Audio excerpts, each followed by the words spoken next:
요한복음 12장 27절에서 43절. 요한복음 12장 37절에서 43절입니다. 시작합니다. 이렇게 많은 표적을 그들 앞에서 행하였으나 그들이 믿지 아니하니 이는 선지자 이사야의 말씀을 이루려 하심이라. 이르되 주여 우리에게서 들은 말을 누가 믿으며 주의 팔이 누구에게 나타났나이까 하였더라. 그들이 능히 믿지 못하는 것은 이 때문이니 곧 이사야가 다시 일렀으되 그들의 눈을 멀게 하시고 그들의 마음을 완고하게 하셨으니 이는 그들로 하여금 눈으로 보고 마음으로 깨닫고 돌이켜 내게 고침을 받지 못하게 하려 함이라 하였습니다. 이사야가 이렇게 말한 것은 주의 영광을 보고 주를 가리켜 말한 것이라. 그러나 바리새인도 그를 믿는 자가 많되 바리새인들 때문에 드러나게 말하지 못하니 이는 출교를 당할까 두려워하느라. 그들은 사람의 영광을 하나님의 영광보다 더 사랑하였더라. 아멘. 예수님께서 공생의 기간 3년 동안 수많은 표적을 행했죠. 병든 자를 고치기도 하고 눈먼 자를 보게 하기도 하고 죽은 자를 살리기도 하고. 근데 오늘 우리가 읽은 본문에 보면 이렇게 많은 표적을 그들 앞에서 행하였으나 그들이 믿지 아니하였다 그랬어요. 그러니까 우린 자꾸 어떤 눈에 보여지는 이적이나 기사를 원하는데 그런다고 믿어지는 게 아니라는 거죠. 이스라엘 백성은 광야에서 홍해가 갈라지는 것 같고 애굽 땅에서 10가지 재앙이 일어나고 그걸 하나님께서 어떻게 하시는지를 다 봤고 심지어 눈앞에 불과 구름 기둥이 있고 만나와 메추라기가 있었어도 그들은 반석에서 물이 나오는데도 믿지 못했죠. 그러니까 우리가 표적이 부족해서 믿지 못하는 것이 아니라 우리가 이미 마음속에 믿지 못하는 마음을 갖고 있는 것이 장애물이 있죠. 그는 사단이 우리 안에서 우리를 영적으로 무너뜨리려고 해서 계속 일어나게 하는 요동치게 하는 더러운 것들입니다. 우리도 그렇게 드러나지는 표적과 이적과 그런 기사들이 없다고 하지만 우리가 입술로 늘 고백하잖아요. 사는 게 은혜라. 지금까지 지내온 게 은혜다. 하나님의 은혜다. 그건 무슨 고백이에요? 내 삶의 매 순간순간 하나님께서 나를 도우셨다. 나와 함께 하셨다. 라는 고백 아닙니까? 그런데도 여전히 우리가 믿음으로 나가야 될 때 주저하고 있다는 거예요.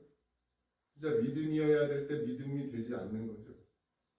이래서 못하고 저래서 못하고 이래서 안 되고 저래서 안 되고 분명 입술로는 모든 것이 하나님의 은혜였다고 말하고 매 순간순간 하나님 우리를 인도하셨다고 말하지만 여전히 우리도 광야의 이스라엘처럼 눈앞에 보여지는 어려움, 눈앞에 보여지는 난관, 눈앞에 보여지는 그런 손해로 인해서 우리의 믿음을 믿음으로 고백하지 못할 때가 수없이 많이 우리 앞에 있습니다.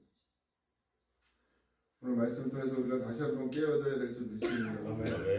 이제 마지막 요한복음 12장 뒤 후반부는 결국 예수님께서 십자가에 달려 죽으시는 그 클라이막스로 가는 과정 가운데 마지막 사역이죠. 나사로를 살리고 예루살렘에 입성하시고 십자가의 길로 들어가기 직전이죠.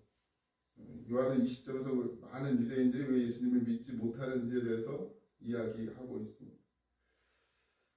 구원의 기회 앞에 있는데 그 구원의 기회 앞에서 우리가 사람들이 어떻게 반응하는지를 글로 적어내고 있어요. 많은 표적을 보아도 믿지 않았다. 보면서도 믿지 않는 거예요. 보면서도. 그러니까 정보가 없고 지식이 없어서가 아니라 의지적으로 마음으로 그걸 거부하는 거예요. 이게 누구의 마음이냐? 사단의 마음이죠. 이제 믿음으로 나가야 되는데 걸림돌이 너무 많은 거죠. 지금 이 상황, 그러니까 지금 우리가 읽은 성경 본문의 상황에서는 우리가 예수를 믿음으로 고백했을 때 일어날 일들이 무엇이냐? 같이 잡혀가거나 출교당하거나 배교당하거나 사회에서 완전히 매몰되는 그런 상황 가운데 있으니 누구 하나 예수를 진짜 믿음으로 드러내는 자가 없더라는 거죠. 신앙의 눈으로 보는 것이 아니라 그냥 자기의 생각과 상황과 환경을 바라보고 있으니 그게 믿음이 될 수가 없죠. 지금도 마찬가지죠. 아까 말씀드린 것처럼 우리가 몰라서 그렇게 하는 게 아니라 알지만 손해보기 싫어서 눈을 감아요. 성도들도. 성도라고 할 수 있을지도 모르겠습니다. 진짜 하나님께서 우리를 성도로 부르셨는데 그 성도로 우리가 살아가려면 우리가 믿음의 고백이 되어져야 될 상황 가운데 믿음이 돼야죠. 근데 눈을 감아요. 눈 감으면 안 보이니까. 그런 일들이 수도 없이 일어납니다. 근데 이게 이사야의 예언이었어요. 복음 앞에 드러나는 인간, 그러니까 복음 앞에서, 진리 앞에서 인간이 어떻게 드러나는지를 이사야가 예언했단 말이죠.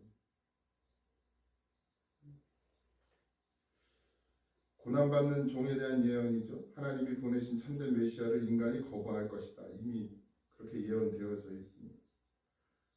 예수님 시대 불신앙이 우연이 아니라 인간주의 보편적인 그런 패턴이에요. 그러니까 우리가 늘 가지고 있는 그 마음은 예수님을 따라가는 게 아니라 예수님을 버리는 게 우리의 마음이에요. 우리의 원래의 마음이다. 그러니까 하나님께서 이 예언이라고 했잖아요. 그럼 하나님이 그들을 예수님을 배신하게 만들었느냐? 그런 예언이에요. 만들어서 그렇게 된 거라고 보기보다는 원래 그런 인간이란 말이에요. 우리가 그게 드러날 것임을 예언한 것으로 봐야 됩니다. 만약에 하나님이 우리를 다 조종해서 예수를 못 믿겠다 그러면 하나님이 공의롭지 않으신 분이죠. 근데 하나님은 그냥 놔두면 인간은 어떻게 해요? 늘 예수님을 부인하는 자죠. 하나님을 부인하는 자입니다. 이게 인간의 죄성이에요. 죄성.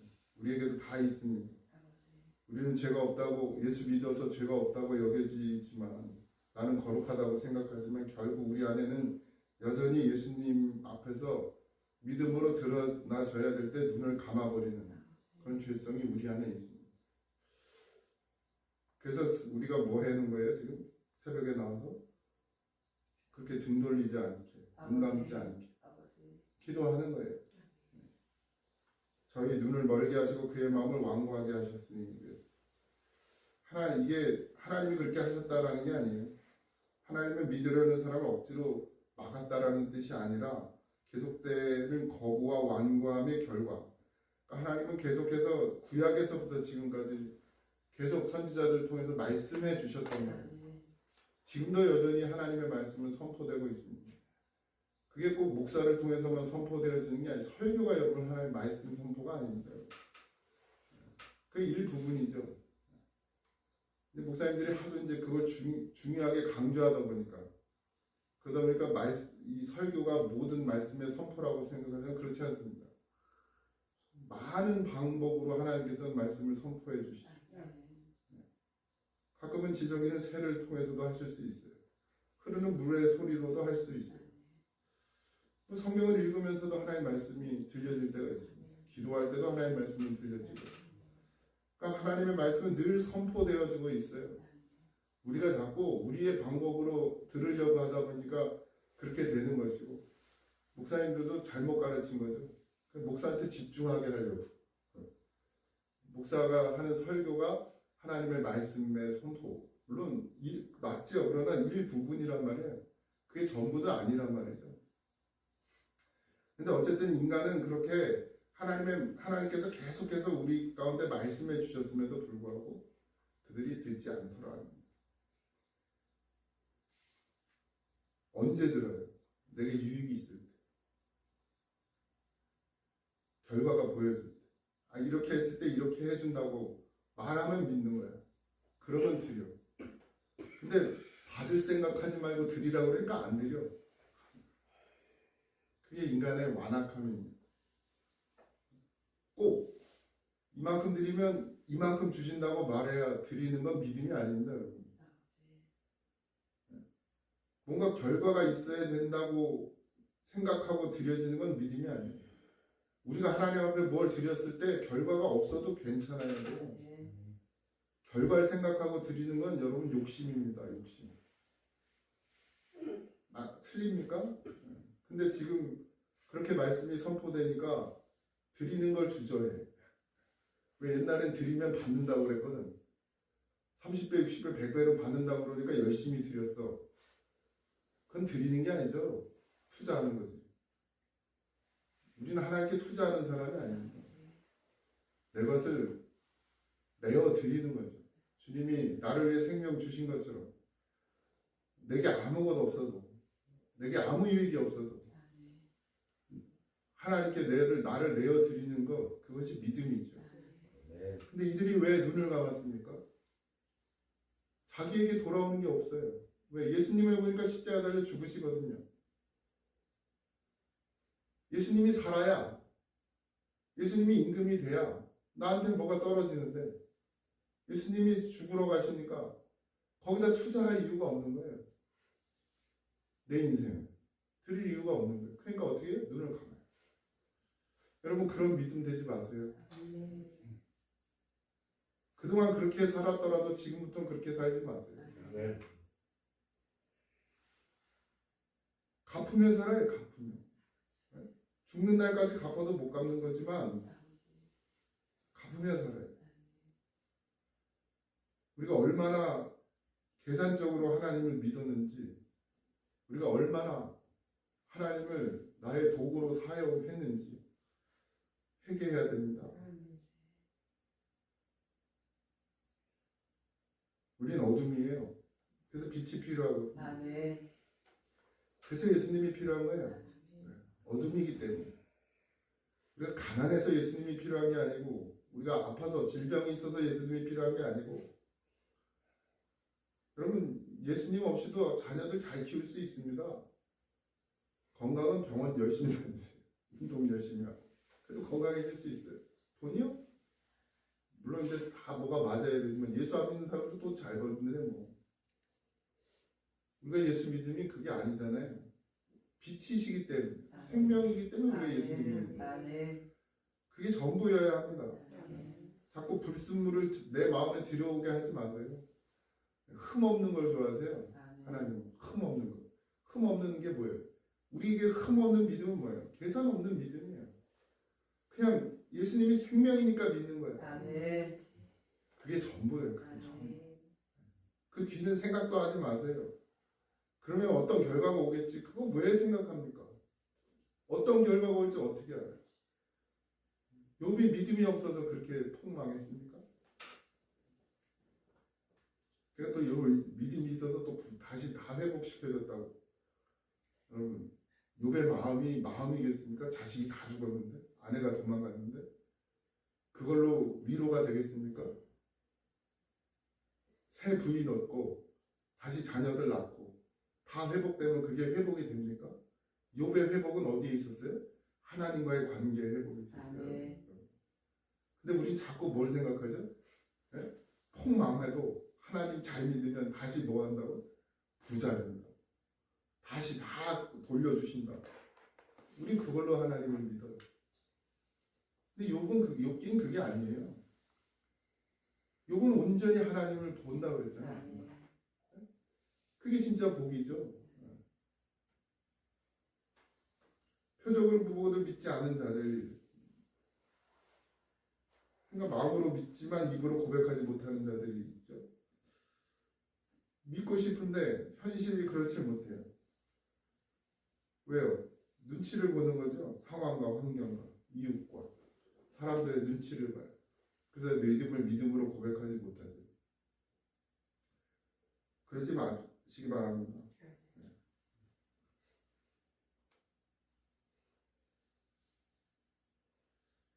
하나님의 역사, 하나님의 은혜, 지금까지 살아온 게 다 하나님의 도우심이라고 믿으신다면 여러분 믿음을 그냥 그렇게 고백하시기 바랍니다.